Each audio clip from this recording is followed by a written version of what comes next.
ഇന്ന് ഈ വീഡിയോ ചെയ്യുന്നത് വളരെയധികം സന്തോഷത്തോടെയാണ്. കാരണം കേരളത്തിലെ 21 പ്രൈവറ്റ് സെൽഫ് ഫിനാൻസിങ് കോളേജുകളിൽ 100% ഓരോ കോളേജിൻ്റെയും സീറ്റിൻ്റെ 85% സീറ്റ് എന്ന് പറയുന്നത് മെറിറ്റ് അടിസ്ഥാനത്തിൽ അഡ്മിഷൻ ലഭിക്കുന്നതും ബാക്കി 15% സീറ്റ് എന്ന് പറയുന്നത് NRI സീറ്റിലേക്ക് അഡ്മിഷൻ കൊടുക്കുന്നതുമാണ്. ഈ കേരളത്തിലെ ഈ 21 സെൽഫ് ഫിനാൻസിങ് കോളേജുകളിൽ 85% സീറ്റിൽ ഫീസുകൾ എന്ന് പറയുന്നത് ഏകദേശം 8.5 ലക്ഷം രൂപയോളമാണ് ഒരു വർഷത്തെ വിദ്യാർത്ഥിയുടെ ഫീസ്. ഇനി അത് NRI സീറ്റിലാണെങ്കിൽ 22 ലക്ഷം രൂപയാണ് ഫീസ് വരിക. ഇങ്ങനെ ആയിരുന്നു 2016 ശേഷം. പക്ഷേ അന്ന് ഈ 8.5 ലക്ഷം രൂപയോളം ഫീസ് കൊടുത്ത് പഠിക്കുന്ന പ്രൈവറ്റ് സെൽഫ് ഫിനാൻസിങ് കോളേജുകളിൽ ബിലോ പോവർട്ടി ലൈനിൽ താഴെയുള്ള വിദ്യാർത്ഥികൾക്ക് ഗവൺമെന്റ് ഫീസിൽ പഠിക്കാനുണ്ടായിരുന്ന ഒരു സ്കോളർഷിപ്പ് ഉണ്ടായിരുന്നു. ആ സ്കോളർഷിപ്പ് 2020 നിർത്തലാക്കപ്പെട്ടു സുപ്രീം കോടതിയിൽ ഒരു കേസിന് റിലേറ്റഡ് ആയിട്ട്. പക്ഷേ നമുക്കിപ്പോൾ വളരെയധികം സന്തോഷം നൽകുന്ന ഒരു നോട്ടിഫിക്കേഷനാണ് കേരള എൻട്രൻസ് കമ്മീഷന്റെ വെബ്സൈറ്റിലൂടെ പബ്ലിഷ് ചെയ്തിരിക്കുന്നത്. 2025 MBBS കോഴ്സിന് പ്രൈവറ്റ് സെൽഫ് ഫിനാൻസിങ് കോളേജുകളിൽ അഡ്മിഷൻ എടുക്കുന്ന വിദ്യാർത്ഥികളിൽ നിന്നും BPL സ്കോളർഷിപ്പിന് ഈ വർഷം മുതൽ വീണ്ടും അനുമതി നൽകിയിരിക്കുന്നു. വളരെയധികം വിദ്യാർത്ഥികൾ സന്തോഷിക്കാം. പക്ഷേ ഈ സ്കോളർഷിപ്പിലൂടെ ഒരു ചതിയിൽപ്പെടാനും സാധ്യതയുണ്ട്. ഇത് കൃത്യമായിട്ട് നമുക്ക് ആ BPL സ്കോളർഷിപ്പ് ലഭിക്കാൻ ഞാൻ എന്തൊക്കെ കാര്യങ്ങളാണ് ചെയ്യേണ്ടത്, അതിന് എന്തൊക്കെ എലിജിബിലിറ്റിയാണ് നമുക്ക് വേണ്ടി വരിക, നമുക്കൊന്ന് വിശദമായിട്ട് നോക്കാം. നമുക്കറിയാം പ്രൈവറ്റ് സെൽഫ് ഫിനാൻസിങ് കോളേജിന്റെ 85% സീറ്റിലെ ഫീസ് എന്ന് പറയുന്നത് 8.5 ലക്ഷം രൂപയാണ്. ഈ 8.5 ലക്ഷം രൂപയാണെങ്കിൽ തന്നെ അവിടെ കുറെ അധികം വിദ്യാർത്ഥികൾക്ക് സൗജന്യമായി പഠിക്കാം. അത് ആർക്കൊക്കെയാണ് സൗജന്യമായി പഠിക്കാൻ പറ്റുക? OEC കമ്മ്യൂണിറ്റിയിലുള്ള വിദ്യാർത്ഥികൾക്ക്, SC കാറ്റഗറിയിലുള്ള വിദ്യാർത്ഥികൾക്ക്, ST കാറ്റഗറിയിലുള്ള വിദ്യാർത്ഥികൾക്ക്, രജിസ്റ്റേർഡ് ഫിഷർമെൻ കാറ്റഗറിയിലുള്ള വിദ്യാർത്ഥികൾക്ക്, അതിനോടൊപ്പം ധീവര കമ്മ്യൂണിറ്റിയിലുള്ള വിദ്യാർത്ഥികൾക്കും സൗജന്യമായ പഠനമാണ് ഇപ്പോഴും പ്രൈവറ്റ് സെൽഫ് ഫിനാൻസിങ് കോളേജുകളിൽ ലഭിച്ചുകൊണ്ടിരിക്കുന്നത്. ബാക്കി വരുന്ന കാറ്റഗറിയുള്ള വിദ്യാർത്ഥികൾ, അതായത് ജനറൽ കാറ്റഗറിയിലുള്ള വിദ്യാർത്ഥികളും EWS കാറ്റഗറിയിൽ വരുന്ന വിദ്യാർത്ഥികളും മുസ്ലിം category, Ezhava category, Latin Catholic, Vishwakarma, ഇതുപോലെ വരുന്ന ബാക്കി എല്ലാ കമ്മ്യൂണിറ്റിയിലുള്ള വിദ്യാർത്ഥികളും ഈ 8.5 ലക്ഷത്തോളം രൂപ ഫീസ് കൊടുത്താണ് പ്രൈവറ്റ് സെൽഫ് ഫിനാൻസിങ് കോളേജിൽ പഠിക്കുന്നത്. ഇനി അതിന്റെ തന്നെ NRI സീറ്റിൽ നമുക്കറിയാം 20 ലക്ഷം രൂപ മുതൽ 22 ലക്ഷം രൂപ വരെയാണ് കേരളത്തിലെ ഫീസ് വരിക. ഈ മുൻപ് പ്രൈവറ്റ് സെൽഫ് ഫിനാൻസിങ് കോളേജിന്റെ ഒരു സീറ്റിന്റെ ഫീസ് ഫിക്സ് ചെയ്യുന്ന സമയത്ത് NRI സീറ്റിന്റെ ഫീസ് എന്ന് പറയുന്നത് 15 ലക്ഷം രൂപയായിരുന്നു. പിന്നെ ഈ 15 ലക്ഷം രൂപയ്ക്ക് പകരം 20 ലക്ഷം മുതൽ 22 ലക്ഷം രൂപ വരെ ഒരു പ്രൈവറ്റ് സെൽഫ് ഫിനാൻസിങ് കോളേജുകൾക്ക് ഫീസ് വാങ്ങാമെന്ന് വെച്ചത് ആ കോളേജിലെ ഏറ്റവും നിർധനരായിട്ടുള്ള 15% കുട്ടികൾക്ക് ഈ എക്സ്ട്രാ വാങ്ങുന്ന NRI സീറ്റിന്റെ ഫീസ് ഇവർക്ക് വീതിച്ചു കൊടുക്കുന്ന ഒരു സിസ്റ്റം ഇംപ്ലിമെന്റ് ചെയ്തുകൊണ്ടാണ്. അതാണ് സുപ്രീം കോടതിയിൽ ചോദ്യം ചെയ്യപ്പെട്ടതും നിർത്തലാക്കി വെച്ചിരുന്നതും. പക്ഷേ ഇപ്പോൾ അത് വീണ്ടും റീസ്റ്റാർട്ട് ചെയ്തിരിക്കുന്നു. അപ്പൊ നമുക്ക് ഇപ്പോഴും പ്രൈവറ്റ് സെൽഫ് ഫിനാൻസിങ് കോളേജിൽ ഒരു അഡ്മിഷൻ എടുക്കുമ്പോൾ എനിക്കൊരു BPL സ്കോളർഷിപ്പിന് എലിജിബിലിറ്റി കിട്ടാൻ എന്താണ് ചെയ്യേണ്ടത്? പക്ഷെ ഇവിടെ ഒരു പ്രശ്നമുണ്ട്. മറ്റുള്ള എല്ലാ റിസർവേഷൻസും, ഞാനൊരു SC ST OEC മറ്റുള്ള കമ്മ്യൂണിറ്റിയിൽ വരുന്ന റിസർവേഷൻസ് എന്താണെങ്കിലും നമുക്കൊരു അഡ്മിഷന് ആപ്ലിക്കേഷൻ നാം സബ്മിറ്റ് ചെയ്യുന്ന ചോയ്സ് ഫില്ല് ചെയ്യുന്ന സമയത്ത് തന്നെ അറിയാം എനിക്കിതിന് എലിജിബിലിറ്റി ഉണ്ടോ, അഡ്മിഷൻ ലഭിക്കുമോ എന്നുള്ളത്. പക്ഷേ ഒരു BPL സ്കോളർഷിപ്പിന് നമുക്ക് എലിജിബിലിറ്റി ലഭിക്കണമെങ്കിൽ ഒരു കോളേജിൽ അഡ്മിഷൻ എടുത്തതിന് ശേഷം മാത്രമേ അറിയാൻ സാധിക്കുകയുള്ളൂ. ഈ BPL കാറ്റഗറിയിലുള്ള ഒരു സ്കോളർഷിപ്പിലേക്ക് നമുക്കൊരു എലിജിബിലിറ്റി ലഭിക്കണമെങ്കിൽ അവിടെ 6 കാര്യങ്ങൾ നാം ആദ്യം തന്നെ ശ്രദ്ധിക്കണം. ഒന്നാമത്തത്, ഒരു BPL കമ്മ്യൂണിറ്റി, ഒരു ജനറൽ കാറ്റഗറിയിലോ അല്ലെ മുസ്ലിം കമ്മ്യൂണിറ്റിയിലോ ഈഴവ കമ്മ്യൂണിറ്റിയിലോ ലാറ്റിൻ കത്തോലിക് റിസർവേഷനോ എന്തുമാവട്ടെ, നമുക്കൊരു BPL കാറ്റഗറിയിലേക്ക് നമ്മെ കൺസിഡർ ചെയ്യണമെങ്കിൽ നമുക്കുള്ള ലാൻഡ് എന്ന് പറയുന്നത് 1 ഏക്കറിൽ താഴെ ആയിരിക്കണം. രണ്ടാമതായിട്ട് ആ വിദ്യാർത്ഥിയുടെ പേരന്റിന്റെ പേരിലുള്ള സ്ഥലം, വീട് എന്ന് പറയുന്നത് 1000 സ്ക്വയർ ഫീറ്റിൽ താഴെ ആയിരിക്കണം.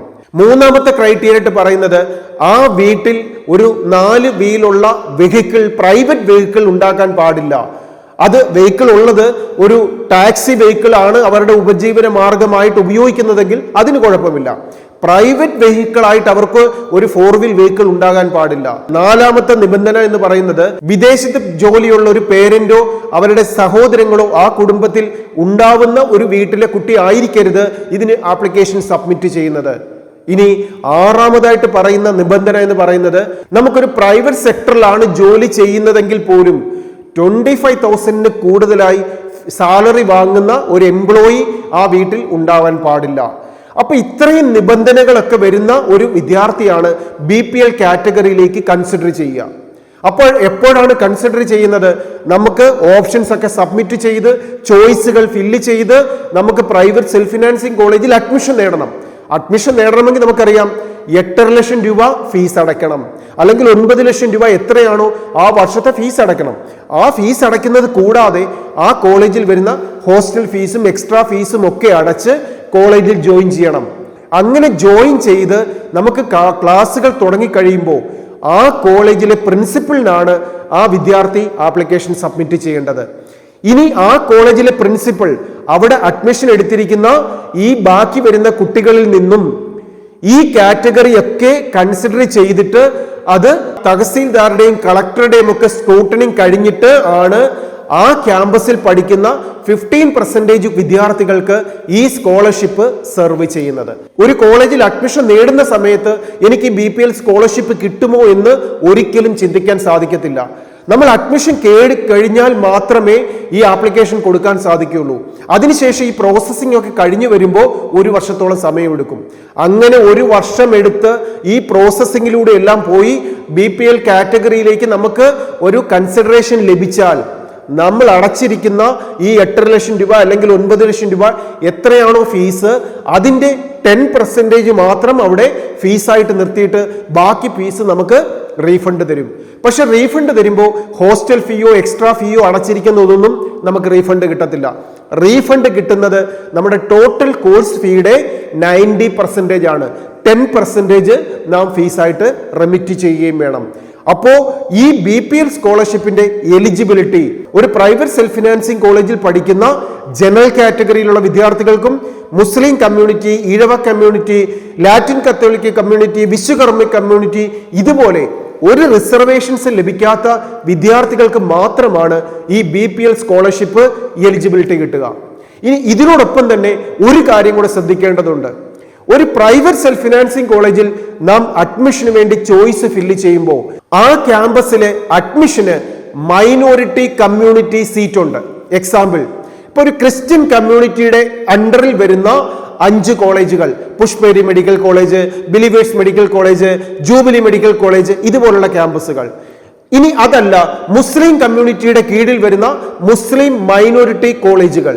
ഈ കോളേജുകളിൽ ആ കമ്മ്യൂണിറ്റിയിലുള്ളവർക്ക് മൈനോറിറ്റി കോട്ട സീറ്റ് ഉണ്ട് 30%. അപ്പം നമ്മൾ ചോയ്സ് ഫില്ല് ചെയ്ത് അഡ്മിഷൻ എടുക്കുന്ന സമയത്ത് ഈ മൈനോറിറ്റി കമ്മ്യൂണിറ്റി കോട്ട സീറ്റിൽ അഡ്മിഷൻ എടുത്ത വിദ്യാർത്ഥിയാണെങ്കിൽ അത് ജനറൽ കാറ്റഗറി അല്ലെങ്കിൽ ഈ മൈനോറിറ്റി കമ്മ്യൂണിറ്റിയിലുള്ള മുസ്ലിം കമ്മ്യൂണിറ്റിയോ അല്ലെ ക്രിസ്ത്യൻ കമ്മ്യൂണിറ്റിയിലുള്ള വിദ്യാർത്ഥികൾ മൈനോറിറ്റി കമ്മ്യൂണിറ്റി കോട്ട വഴിയാണ് അഡ്മിഷൻ എടുത്തിരിക്കുന്നതെങ്കിൽ അവർക്കും BPL സ്കോളർഷിപ്പിന് ആപ്ലിക്കേഷൻ സബ്മിറ്റ് ചെയ്യാൻ സാധിക്കത്തില്ല. അപ്പോ ഒരു റിസർവേഷൻസും കിട്ടാത്ത, മൈനോറിറ്റി കമ്മ്യൂണിറ്റിയുടെ റിസർവേഷൻ കിട്ടാത്ത, OECയുടെയോ SC/STയുടെയോ ധീവരയുടെയോ രജിസ്ട്രേഷൻ ഫിഷർമാന്റെയോ റിസർവേഷൻസ് കിട്ടാത്ത നോർമൽ അഡ്മിഷൻ ലഭിച്ചിരിക്കുന്ന ജനറൽ കാറ്റഗറിയിലുള്ള അല്ലെങ്കിൽ കമ്മ്യൂണൽ റിസർവേഷൻസ് ഒന്നും ലഭിക്കാത്ത വിദ്യാർത്ഥികൾക്കാണ് ഈ BPL സ്കോളർഷിപ്പിന്റെ എലിജിബിലിറ്റി ലഭിക്കുക. അപ്പൊ ഈ 2025 ഇപ്പോൾ പ്രൈവറ്റ് സെൽഫ് ഫിനാൻസിങ് കോളേജിലേക്ക് അഡ്മിഷൻ എടുത്തിരിക്കുന്ന വിദ്യാർത്ഥികൾ ഈ എലിജിബിലിറ്റികളൊക്കെ സാറ്റിസ്ഫൈ ചെയ്യുന്നുണ്ടെങ്കിൽ അഡ്മിഷൻ തുടങ്ങി ക്ലാസ്സിൽ ജോയിൻ ചെയ്ത് പഠനം തുടങ്ങിക്കഴിയുമ്പോൾ കോളേജിന്റെ പ്രിൻസിപ്പലിനെ കണ്ടിട്ട് അവിടുന്ന് BPL സ്കോളർഷിപ്പിനുള്ള ആപ്ലിക്കേഷൻ വാങ്ങുക, എല്ലാ ഡോക്യുമെന്റ്സും കോളേജുകൾ സബ്മിറ്റ് ചെയ്യുക.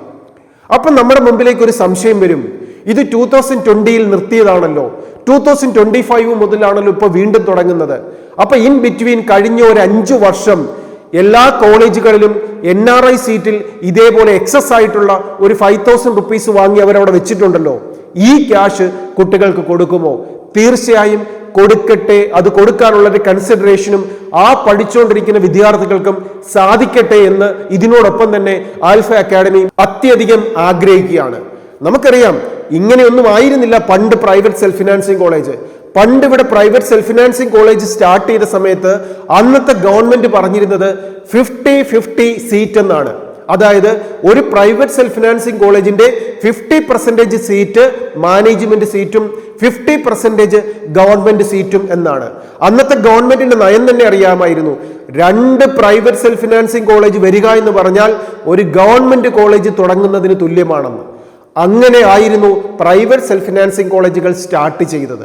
അതായത് ഒരു പ്രൈവറ്റ് സെൽഫ് ഫിനാൻസിങ് കോളേജിന്റെ 50% സീറ്റിൽ ഗവൺമെന്റ് ഫീസിൽ പഠിക്കാനുള്ള അർഹത നമ്മുടെ സ്റ്റേറ്റിലുള്ള വിദ്യാർത്ഥികൾക്ക്, മെറിറ്റോറിയസ് ആയിട്ടുള്ള വിദ്യാർത്ഥികൾക്ക് ഉണ്ടായിരുന്നു. പക്ഷേ അതൊക്കെ തച്ചുടച്ചു.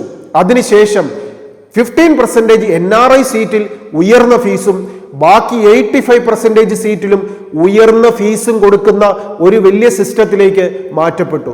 പക്ഷെ അതിവിടെ കേരളത്തിൽ മാത്രമേ ഉള്ളൂ.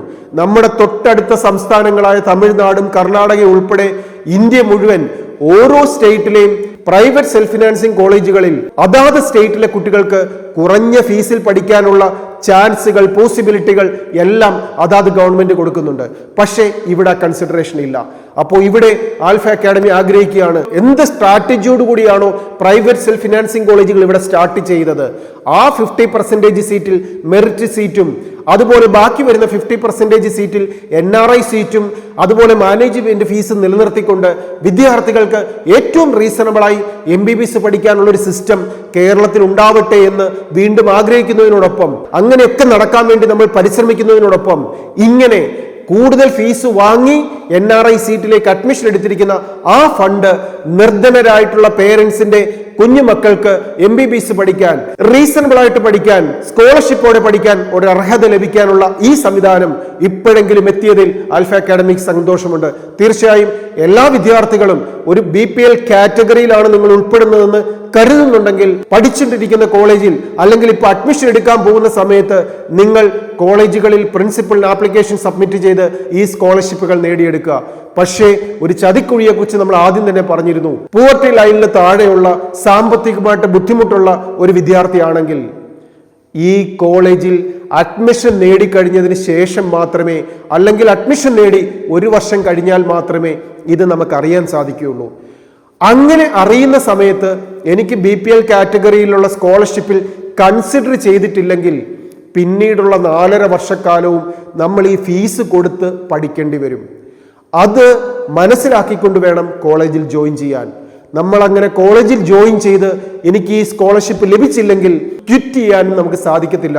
കാരണം ഒരു MBBS കോഴ്സിന് നാം ജോയിൻ ചെയ്യുമ്പോൾ അവിടെ ബോണ്ടോടുകൂടിയാണ്, ആ കോഴ്സ് കംപ്ലീറ്റ് ചെയ്തോളാം എന്നുള്ള എഗ്രിമെന്റോട് കൂടിയാണ് വിദ്യാർത്ഥികൾ ജോയിൻ ചെയ്യുന്നത്. നമ്മൾ വിഡ്രോ ചെയ്താൽ, ഫീസ് അടയ്ക്കാതിരുന്നാൽ കോമ്പൻസേഷൻ ഫീസ് ഉൾപ്പെടെയുള്ള നഷ്ടപരിഹാരങ്ങൾ നാം കൊടുക്കേണ്ടി വരും. അതുകൊണ്ട് തന്നെ പ്രൈവറ്റ് സെൽഫ് ഫിനാൻസിങ് കോളേജുകളിൽ വിദ്യാർത്ഥികൾ ലഭിക്കുന്ന ഈ BPL സ്കോളർഷിപ്പ് കൃത്യമായി മനസ്സിലാക്കിക്കൊണ്ട് നാം അഡ്മിഷൻ നേടാൻ ശ്രമിക്കുക. ഒരു കോളേജിൽ ഇത് കിട്ടുന്നത് മാക്സിമം വന്നാൽ 10 മുതൽ 15 വരെയുള്ള കുട്ടികൾക്കായിരിക്കും. NRI സീറ്റിന്റെ എക്സസ് എമൗണ്ട് വിദ്യാർത്ഥികൾക്ക് വീതിച്ചു കൊടുക്കുന്ന സിസ്റ്റത്തിലായിരിക്കും. ഇതൊക്കെ മനസ്സിലാക്കിക്കൊണ്ട് അഡ്മിഷൻ നേടുക. ഓൾ ഇന്ത്യ കോട്ടയിൽ അഡ്മിഷൻ ലഭിക്കുന്നത് പോലെ, കേരള ഗവൺമെന്റ് മെറിറ്റ് സീറ്റിൽ അഡ്മിഷൻ നേടിയതുപോലെ പ്രൈവറ്റ് സെൽഫ് ഫിനാൻസിങ് കോളേജിൽ റീസണബിൾ ഫീസിൽ പഠിക്കാൻ നിങ്ങൾക്ക് സാധിക്കട്ടെ എന്ന് ആശംസിക്കുന്നു. അതിനോടൊപ്പം ഇതുമായി റിലേറ്റഡ് ആയിട്ടുള്ള എന്തെങ്കിലും സംശയങ്ങൾ വരുമ്പോൾ നിങ്ങൾ ഈ ഗവൺമെന്റിന്റെ നോട്ടിഫിക്കേഷൻ കൃത്യമായിട്ട് വായിച്ച് മനസ്സിലാക്കി മാത്രം മുന്നോട്ട് പോവുക. എന്തെങ്കിലും സംശയങ്ങളുണ്ടെങ്കിൽ ആൽഫയിലേക്ക് വിളിക്കാം. നിങ്ങളെ സഹായിക്കാൻ പറ്റുന്നത് പോലെയൊക്കെ സഹായിക്കാൻ ആൽഫ അക്കാഡമി കൂടെയുണ്ട്. ഒരിക്കൽ കൂടി ഓർക്കുക, നമ്മൾ പഠിച്ച് നല്ല മാർക്കുകൾ സ്കോർ ചെയ്താൽ നമുക്ക് അർഹതപ്പെട്ട ഓൾ ഇന്ത്യ കോട്ട വഴിയും ഗവൺമെന്റ് സീറ്റ് വഴിയും സൗജന്യമായി പഠിക്കാനുള്ള സാധ്യതകൾ നമ്മുടെ മുമ്പിൽ തുറന്നു കിട്ടും. അത് പ്രൈവറ്റ് സെൽഫ് ഫിനാൻസിംഗിലേക്ക് എത്തുമ്പോൾ മാത്രമാണ് നമ്മൾ ഈ പ്രശ്നങ്ങൾ ഫേസ് ചെയ്യേണ്ടി വരിക. അതുകൊണ്ട് തന്നെ നന്നായി പഠിച്ച് നല്ല മാർക്ക് സ്കോർ ചെയ്ത് നല്ല റാങ്കോടുകൂടി മികച്ച ക്യാമ്പസുകളിൽ ആദ്യം തന്നെ അഡ്മിഷൻ നേടിയെടുക്കാൻ നിങ്ങൾക്ക് സാധിക്കട്ടെ. അതിനായി റിപ്പീറ്റർ ബാച്ചിലൂടെയും ലോങ് ടൈം കോച്ചിങ്ങിലൂടെയും ഓൺലൈൻ കോച്ചിങ്ങിലൂടെയും ഇന്റഗ്രേറ്റഡ് സ്കൂൾ സിസ്റ്റത്തിന്റെയും ഒക്കെ ഭാഗമായി നിങ്ങളെ ഹെൽപ്പ് ചെയ്യാൻ ആൽഫ അക്കാഡമി കഴിഞ്ഞ 25 വർഷമായി നിങ്ങളോടൊപ്പം കൂടെയുണ്ട്. വിശ്വസിച്ച് നിങ്ങൾക്ക് വരാം, റിസൾട്ടും വാങ്ങിപ്പോകാം. അതാണ് ആൽഫയിലെ ടീച്ചേഴ്സിന്റെ പേഴ്സണൽ അറ്റൻഷനോടെയുള്ള ക്ലാസിന്റെ സിസ്റ്റം.